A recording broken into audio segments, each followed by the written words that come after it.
In the summer of 2021, Megan Newborough went missing. She was only days away from her 24th birthday. Meg left her family home on a Friday night to meet with someone she trusted, someone who had confided in her and, in sharing their vulnerabilities, had trusted her in return. She had played the role of confidant, comforting and supporting. But in doing so, she found herself trusting the wrong person. Hey up, hey up, hey up! Hi there, I'm Kevin and welcome to Just Thought Lounge. In today's case, we're going to England, where the disturbing details of Megan Newborough's case shook a community to its core. This is also the story of a close-knit family who were forced to endure an unimaginable tragedy and did so with composure and grace. If, like me, your family is the most important thing in your life, you'll be pleased to hear about the sponsor of today's video. MyHeritage is the #1 family history service. They offer a fun and easy way to build your family tree, as I've done here. The site has over 20 billion historical documents for you to access and search across to find records of your family members. When I began building my family tree, I was amazed at how easy it was to make connections. After adding my paternal grandmother, a MyHeritage instant discovery popped up, which revealed connections to 40 relatives from this branch of my family.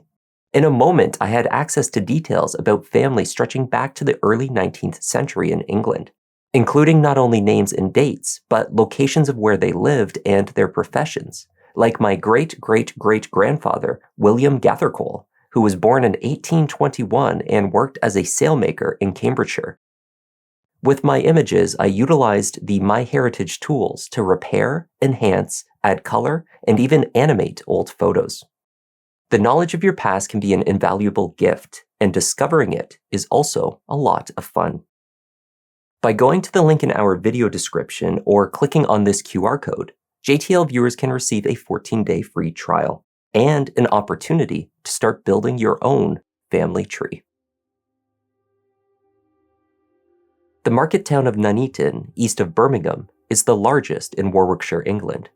The area developed from its medieval roots into an industrial town centered around coal mining. Today, the community remains friendly and welcoming. On Friday, August 6, 2021, 23-year-old Megan Newborough left her family home in Nuneaton at around 7:30 p.m. She told her mother Elaine that she had plans to meet someone to go for a walk. She hadn't planned out the outfit that she would wear that night, nor had she put on any makeup. Her mother assumed that she was going somewhere and with someone with whom she felt comfortable. Leaving for a few hours most evenings was not at all unusual. Megan's father, Anthony, recalled expecting her to return home in just a couple of hours.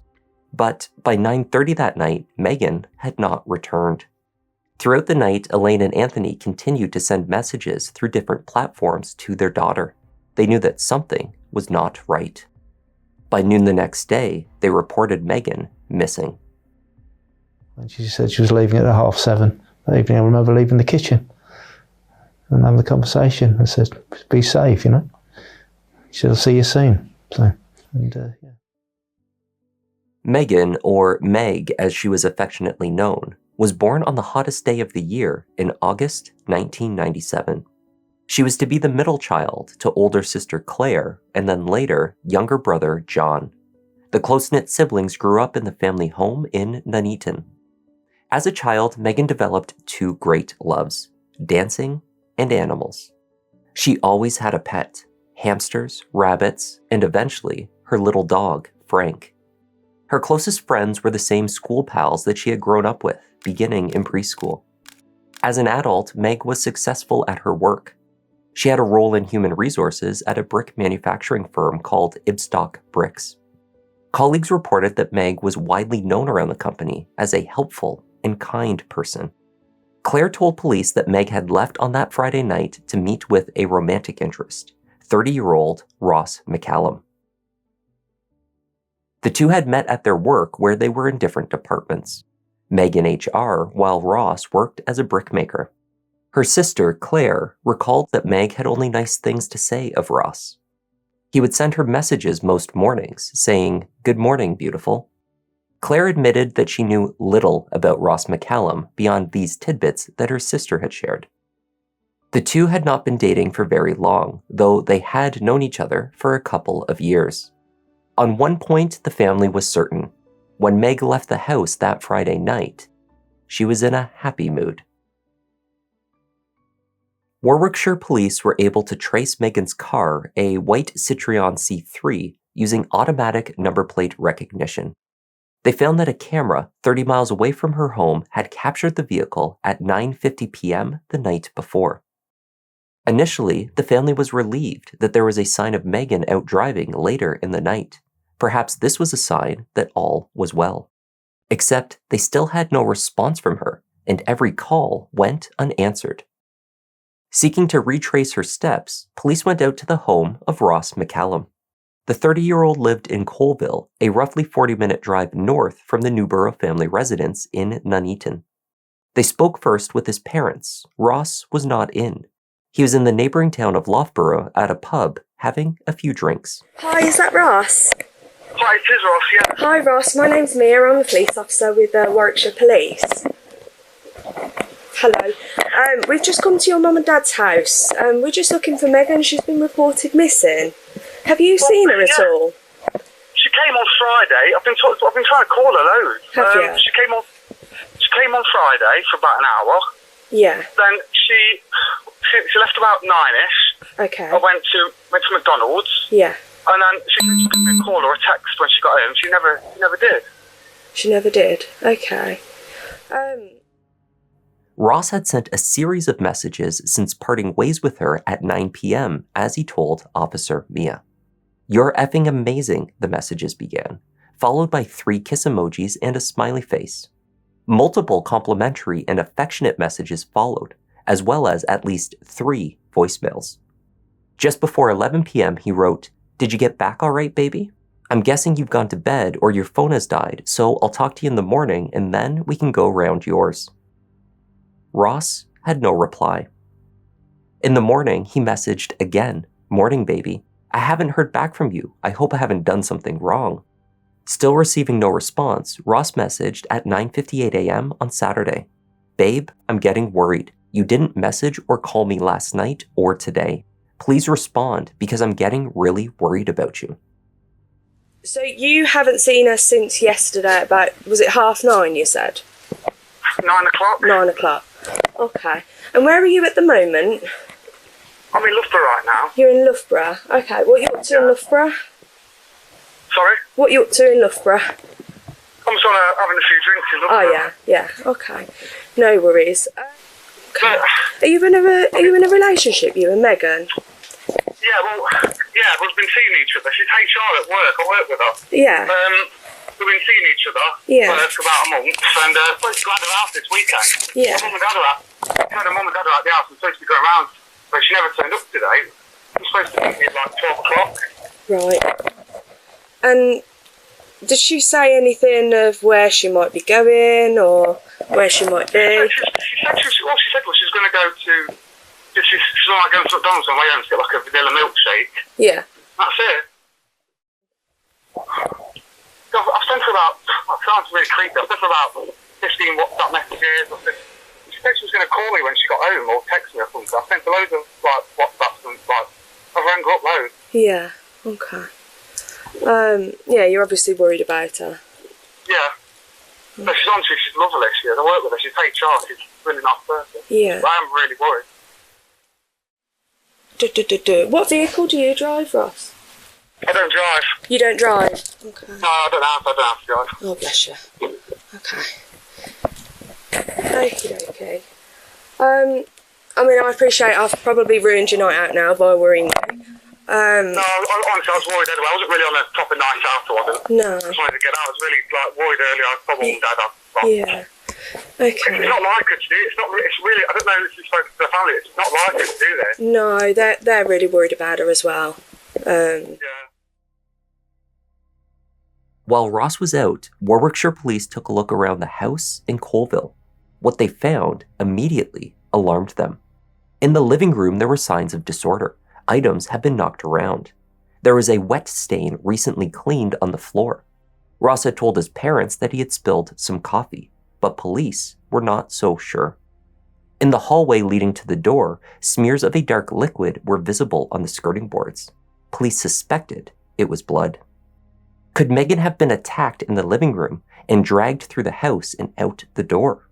Signs certainly indicated that something far more nefarious than a coffee spill had taken place. Following the discovery of a suspected crime scene inside the house, the Warwickshire police moved quickly. If Megan was still alive, they needed to locate her as soon as possible. Ross McCallum was tracked down and promptly placed under arrest under suspicion of kidnapping. At this moment in time, we have reason to suspect your involvement in the disappearance of Megan Newbury, and as a result, I'm arresting you on suspicion of kidnap. So you do not have to say anything. No matter how you defend, if you don't want to mention one question, something which you may later rely on in court, anything you do say may be given in evidence. So I'm just going to put some handcuffs on you, alright? You can. I'll put these on first.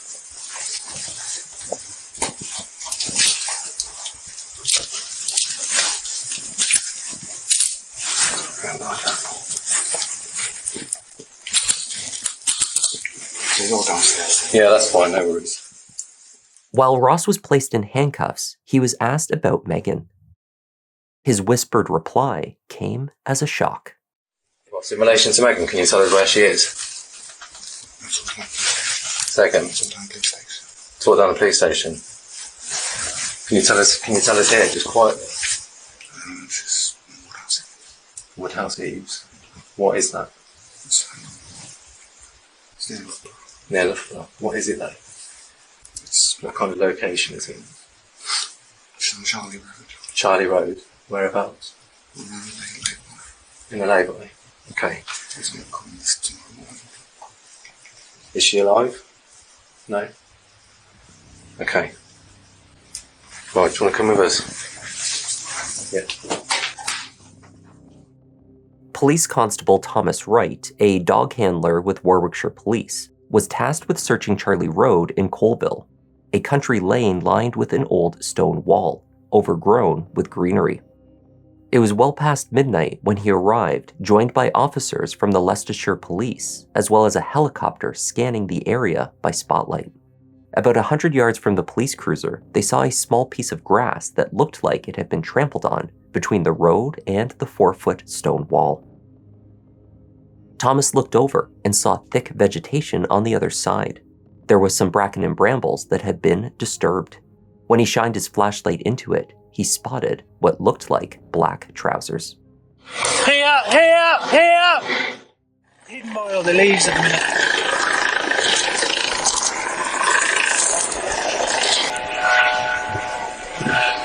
It's Steph, mate. Drive down and found her. Officers had found Megan where Ross had stated she would be, off of a lay-by, an area where a car can pull over, on Charlie Road. It was not far from the village of Woodhouse Eaves, near Loughborough. She was partially clothed. It appeared that her throat had been cut. Just down inside. See her legs. Oh. Looks like she has a lot of top on.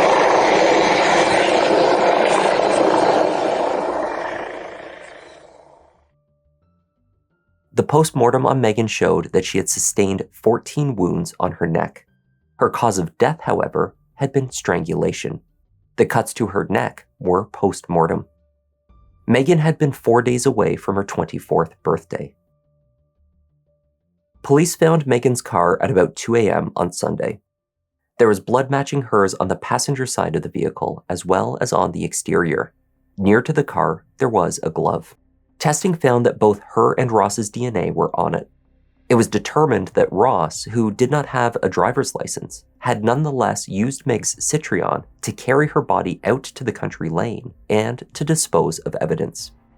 Megan's cell phone was also located in the thick undergrowth off of Hermitage Road near the village of Whitwick, which is about a mile from Ross's home in Colville. The location was on the way to where Meg was found. In the month before her death, Meg exchanged over 3,500 messages with Ross McCallum. In these messages, Ross had expressed many of his insecurities, including his struggles with impotence. He had attributed his condition to the medication prescribed to him for ADHD. Nonetheless, as the young couple bonded, the nature of their text exchanges took on a sexual tone. And as time went on, language used by Ross turned progressively more aggressive. The two had met with the intention to be intimate at least once in the weeks before Meg's death. They had taken a walk together. Messages exchanged following this date suggested that things hadn't gone as Ross had planned, and nothing physical had taken place. The next time they planned to meet was at the house in Colville. GPS data from Megan's phone also helped to piece together a timeline. Investigators knew that the device arrived at its location at 9:04 p.m. Ross had failed to turn off the phone before throwing it from the car into a hedge by a public footpath. From Charlie Road, Ross made another stop and another mistake in his effort to cover up the murder. He was caught on CCTV at 9:51 on the grounds of the Loughborough College Fitness Center, pulling over and disposing of items. Camera footage captured him methodically disposing of various items of his, along with some of Megan's clothing, into a pair of bins. He also changed his clothes, placing the ones he had been wearing into a bin, along with the towel and linen he had used to clean up the blood, and presumably to carry Megan into the car. From the bins, investigators also pulled out Megan's glasses. They were later described as angrily bent back, as though crushed in someone's fist. Ross dumped the car and ordered a taxi to get home, arriving at about 10:45. Perhaps the most chilling detail of the attempt to cover up the murder was discovered when investigators aligned Ross's cell phone activity over the same period of time. When they did so, they discovered twisted attempts to cover his tracks with adoring messages sent to Meg, even as he set out to leave her on the side of the road. Investigators believed that within 40 minutes of her arrival at the house, which would have been just past 8 p.m., he strangled her. Finding a knife in the kitchen, he cut her throat, evidently to ensure that she had passed away, though he did so numerous times and aggressively. He left his first message on Meg's phone shortly after leaving the house, with her in the car.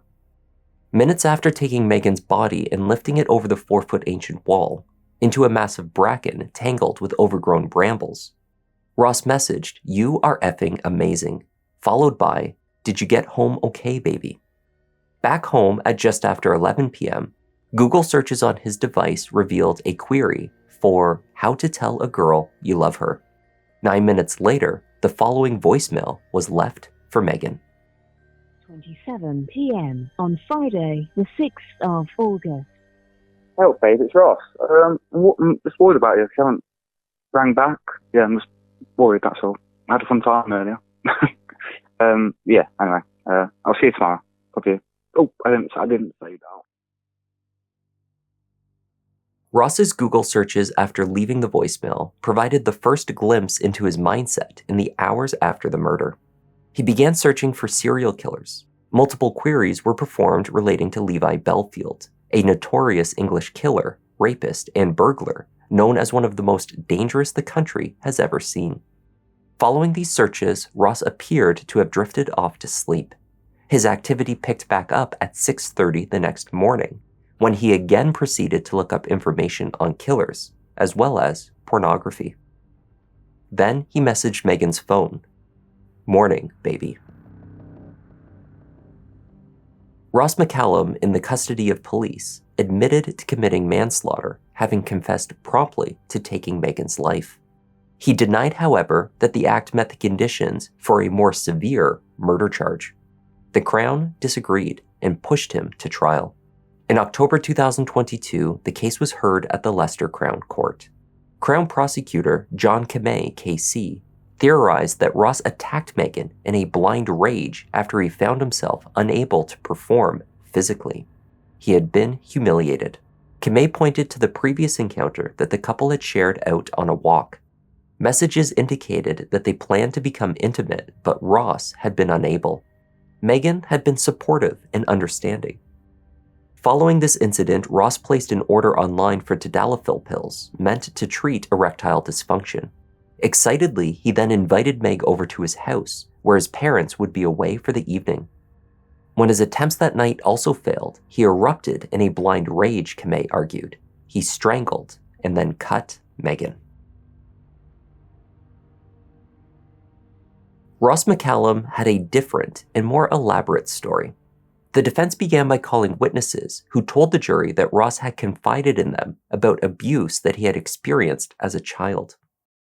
The most shocking of these revelations was his assertion that one of his abusers had been the most notorious convict in the area's recent history. The man's name was Stephen Beedman. He had been sentenced to 35 years in prison beginning in 2015 for the horrific murder of Kaylee Haywood, a case that rocked the country. The search for Kaylee Haywood was today widened to include a field outside the Leicestershire village of Belton. Police have discovered her mobile phone and items of clothing thought to belong to her. The 15-year-old schoolgirl has now been missing for 5 days, and police fear she may have been murdered. Within a 2-week time span, Beedman's accomplice, Luke Harlow, made contact with 15-year-old Kaylee, exchanged over 2,500 Facebook messages, and convinced her to meet with him. His neighbor, Stephen Beedman, then killed her. That case was the topic of an award-winning documentary which explored the threat that online grooming posed to susceptible youths.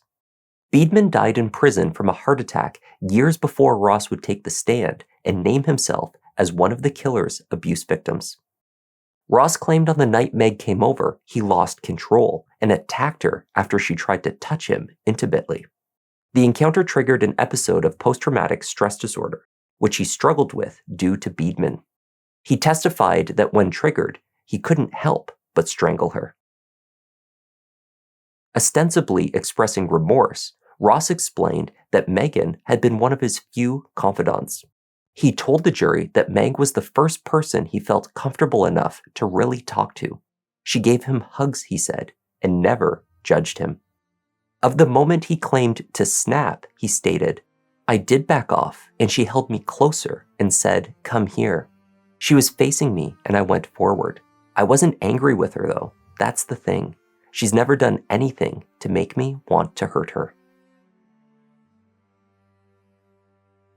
After a 6-week trial, it took the jury less than 90 minutes to convict Ross McCallum of murder. Megan's devastated family wept tears of relief as Judge Philip Head, KC, passed the sentence. He was to serve life in prison with a minimum of 23 years before he can be considered for release on license. We're a very close family, of which Megan was the glue that held us together. Our lives have been torn apart through this loss.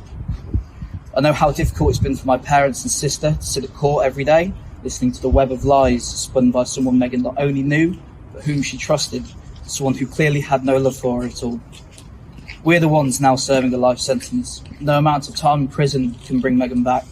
We have to carry on with our lives as best as we can, but Megan will never leave our thoughts. She was about to buy her first home and was excited for everything she had coming up.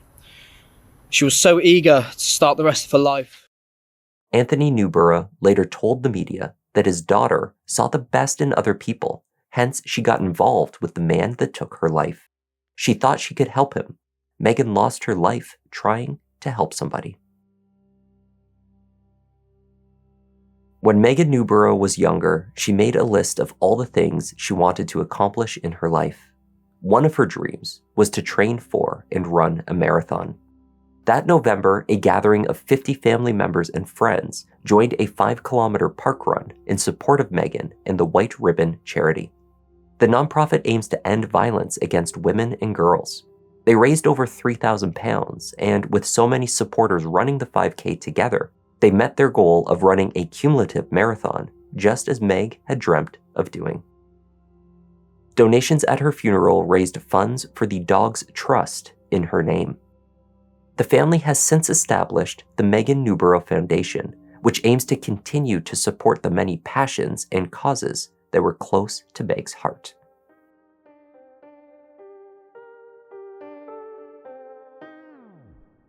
That was the tragic case of Megan Newborough. Thank you once again for joining me, and a special thanks to MyHeritage for sponsoring this video. To begin discovering your family history, Follow the link in the description of this video or this QR code, and you'll receive a 14-day free trial. I'm Kevin, this is Just Thought Lounge, and I'll see you in the next one. Gotta be selective, doing all the research, keeping it objective, always been effective, can say he got a knack, pick of the litter, you see how Newton got his back, yeah, the content that you need, this could be